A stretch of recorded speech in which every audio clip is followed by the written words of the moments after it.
तहखाने का सच जानने के बाद समीर पूरी तरह टूट जाता है।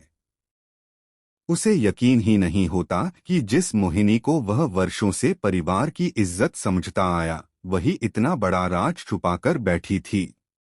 दूसरी तरफ रिमझिम बार बार समीर से कहती है कि अब देर करना खतरे से खाली नहीं होगा, क्योंकि मोहिनी को अगर जरा भी भनक लग गई कि उनका सच सामने आ चुका है तो वह कुछ भी कर सकती है। रात होते ही समीर और रिमझिम चुपके से फिर उसी तहखाने की तरफ जाते हैं। दोनों बहुत सावधानी से दरवाजा खोलते हैं। पृथ्वी फूफा शाह बेहद कमजोर हालत में पड़े होते हैं। समीर उन्हें देखकर भावुक हो जाता है। उसकी आंखों से आंसू निकल पड़ते हैं।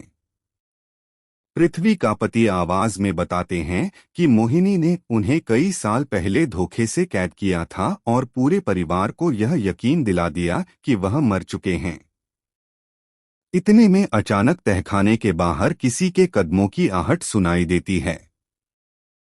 रिमझिम घबरा जाती है। समीर जल्दी से पृथ्वी को छुड़ाने की कोशिश करता है, लेकिन तभी दरवाजा जोर से बंद हो जाता है। दरवाजे के सामने मोहिनी खड़ी होती है।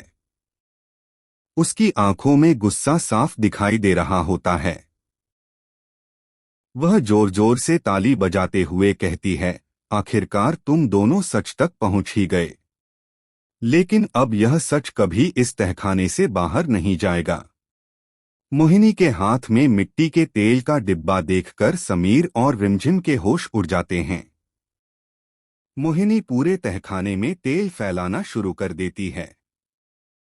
पृथ्वी फूफा शाह डरकर समीर से कहते हैं, बेटा, किसी तरह रिमझिम को यहां से बाहर ले जाओ। लेकिन तभी मोहिनी माचिस जलाकर तहखाने के दरवाजे के पास फेंक देती है। देखते ही देखते आग फैलने लगती है। चारों तरफ धुआं भर जाता है।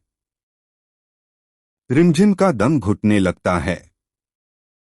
अब देखना दिलचस्प होगा कि क्या समीर आग की लपटों से रिमझिम और पृथ्वी फूफा शाह को बचा पाएगा, या फिर मोहिनी की यह खतरनाक साजिश सबकी जिंदगी खत्म कर देगी।